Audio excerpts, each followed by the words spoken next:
विचित्र का वो गिरा दिया यार।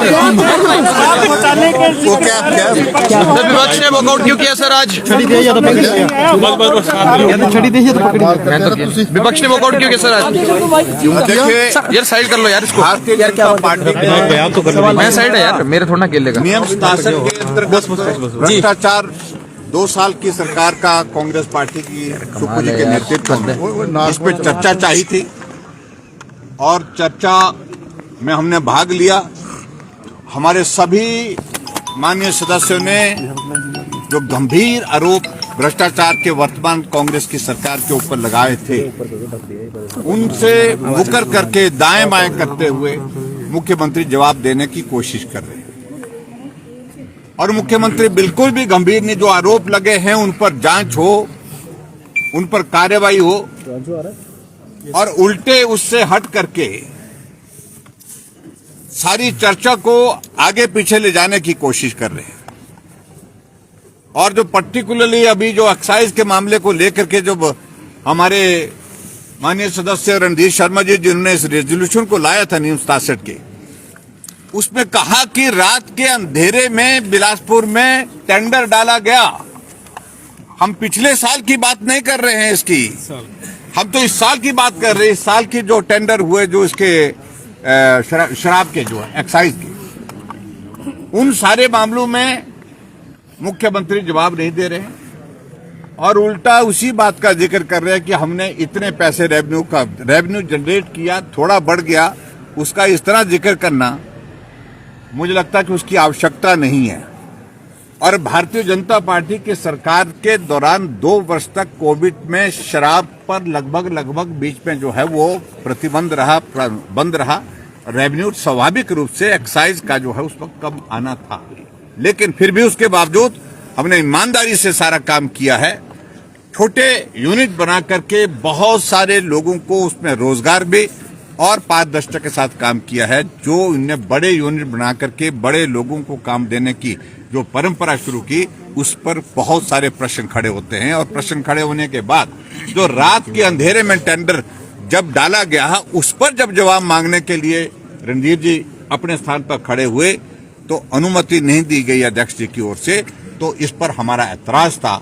और सारी चर्चा भ्रष्टाचार पर जो जिस प्रकार से गंभीरता से आगे बढ़ करके एक मुकाम पर पहुंची थी, उसको भी मुख्यमंत्री गंभीरता से ना लेकर के हल्के में लेकर के जवाब देने की स्थिति में नहीं हो पा रहे हैं। इसलिए भारतीय जनता पार्टी ने तय किया कि हम यहाँ सदन से वॉकआउट करें। सर मामले में आपके भरमौर के विधायक डॉक्टर जनक राज पर मुख्यमंत्री ने सवाल उठाए हैं। उन्होंने कहा है उनके दफ्तर से चिट्ठी लीक गई। ऐसे है कि जो इस सारे मामले को लेकर के बड़ी साफ बात है, आपको कोई चिट्ठी भेजे, आपके पास वो चिट्ठी आए और आपके टेबल पर वो चिट्ठी खुल करके अगर पड़ी है, किसी ने उसका फोटो खींच करके कहीं आगे भेज दी, इस सारी चीज को लेकर के विधायक को दोषी ठहराने का सवाल ही पैदा नहीं है। प्रश्न तो ये है वो चिट्ठी लिखी किसने, वो चिट्ठी भेजी किसने और उसमें जो कंटेंट है उसमें मामला क्या है, उस पे आप कार्रवाई करते हैं कि नहीं करते हैं? हमने तो ये बात पूछी है, लेकिन उस पर बात नहीं कर रहे हैं, उस पर बात नहीं कर रहे हैं। प्रदेश का युवा जो है जस्ट टीचर पॉलिसी को लेके रोडों पे है। अभी हाल ही में हम लोगों ने आज जो है विधानसभा के साथ जोरावर स्टेडियम में 500 की संख्या में आज प्रोटेस्ट किया है। तो मैं आपके माध्यम से एक मेमोरेंडम आपको भी देना चाहूंगा। और ये क्यों है? वो मेमोरेंडम ले लेंगे भाई। हमने पहले उनके साथ इस पॉलिसी का विरोध किया है और हम आपके साथ हैं, बस इतना। सदन में ये कहा गया है कि जानकारी लिख रहे हैं कि कंपनी बनाने का अधिकार सबको है, नियमों का पालन हो रहा है। अभी मुख्यमंत्री सदन में जवाब दे रहे हैं आउटसोर्स कंपनी के ऊपर। और देखिए ऐसे है कि इतने नजदीक हैं वो लोग जिनके बारे में मुख्यमंत्री जी ना कोई कार्रवाई कर सकते हैं, ना उनके खिलाफ बोल सकते हैं। उन्होंने कंपनियां रजिस्टर की है और एजेंसी रजिस्टर करने के साथ साथ में वो उनने काम शुरू किया है और वो खुलेआम इस बात का जिक्र करते हैं कि भाई अपने पार्टी में, अपनी सरकार में काम करने के लिए हमको ये सब करना है और ये करना ही है।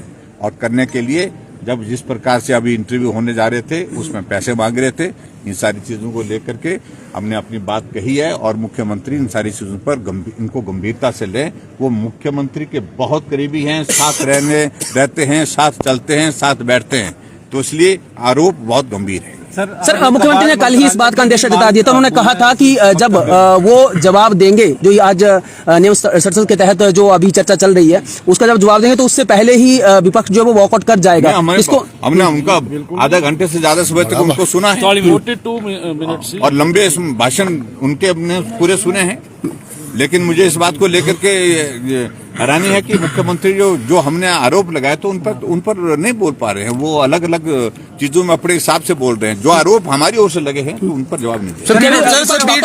सदन में क्या फिर अब तो आज सर टूरिज्म को लेकर कोई नहीं बात कर रहा सर हिमाचल प्रदेश में टूरिज्म के बारे में हमने बात कही है जी, और हमारी बात का जवाब नहीं दे रहे हैं।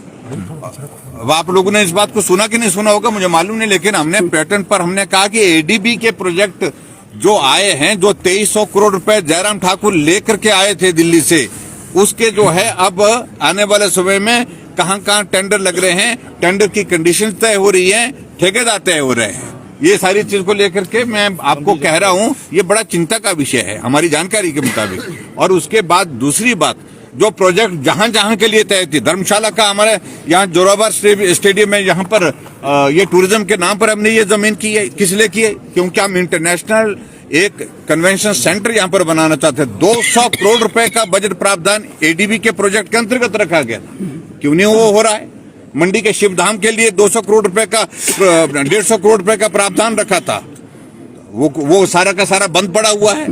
अब जाकर के कहाँ खोला जा रहा है मुझे मालूम नहीं। अब सारी चीजें आएंगी आपके सामने जहां जहां प्रोजेक्ट इनके जो है वो बनाने की योजना होगी। दूसरी बात एडीबी के प्रोजेक्ट जो नए प्रोजेक्ट जो है उसमें बड़ी क्लॉज बड़ी स्पष्ट है कि पीपी मोड पर जो है उनको चलाया जाए। हमने 2 प्रोजेक्ट दिए हैं और वो नॉर्म्स के मुताबिक, नियम के मुताबिक, एमओयू के मुताबिक वो दिए हैं। हमने एचपीटीडीसी की किसी भी प्रॉपर्टी को लीज आउट नहीं। सर मुख्यमंत्री लगातार कह रहे हैं कि बीजेपी जो है वो मुद्दा विहीन हो गई है, इसलिए जो मुर्गे और समोसे जैसे मुद्दों को उठा रही है और साथ ही साथ 5 गुटों में बटी हुई। सर उस पर क्या जवाब देगा? भारतीय जनता पार्टी एकजुट है, ऐसी है इस प्रकार से। और दूसरी बात सुनो यार, ये जो जहाँ ये जो मुद्दे हैं, ये मुद्दे तो हमने नहीं दिए हैं, ये मुद्दे इनके अपने जो है वो अपने कर्मों से आए हैं। सर पीडब्ल्यूडी में सर पीडब्ल्यूडी विभाग में टेंडर्स को लेकर तो सर पीडब्ल्यूडी विभाग में टेंडर्स को लेकर कोई चर्चा होनी है सर? हमने कहा सेंट्रल यूनिवर्सिटी का 30 करोड़ रुपए जमा करिए यहाँ पर हिमाचल प्रदेश में, ये इसमें धर्मशाला के लिए, लेकिन उसके बावजूद वो भी नहीं कर रहे हैं। पीडब्ल्यूडी में टेंडर्स को लेकर सर क्या कहेंगे? सर वो लगातार कटघरे में खड़ा कर रही भाजपा कांग्रेस को, हमने उसमें तो हमने चहेतों को ठेके दिए जा रहे हैं, चहेतों को ठेका दिया जा रहा है। मलबे के ठेके हो गए लेकिन मलबा वही है। क्या बंद ट्रेजी को लेकर भी कोई चर्चा होगी? जी बिल्कुल। और वो कॉन्ट्रैक्टर जिनने भारतीय जनता पार्टी की सरकार के दौरान जो है टेंडर डाल करके कंपटीशन में काम किया है, काम पूरा कर दिया है, 3 साल से भी उसके बावजूद, मतलब 2 साल से इनकी सरकार आने के बाद जो है एक भी पैसा उनको नहीं दिया। विक्रम जी ने 10% कमीशन का आरोप लगवाया सर। किसने? विक्रम ठाकुर जी ने 10% का कमीशन का आरोप लगाया। विधानसभा क्षेत्र की बात है, लेकिन मैं अपने विधानसभा क्षेत्र की बात बता रहा हूँ। कांग्रेस के एक नेता कहते हैं कि आपको पेमेंट हम करा देते हैं, हमारे लोगों को कह रहे हैं। झूठे उतर नहीं चलेंगे, नहीं चलेंगे, नहीं चलेंगे, झूठी चर्चा नहीं चलेगी, नहीं चलेगी, नहीं चलेगी। जनता को गुमराह करना बंद करो, बंद करो, झूठे उतर नहीं चलेंगे, नहीं चलेंगे।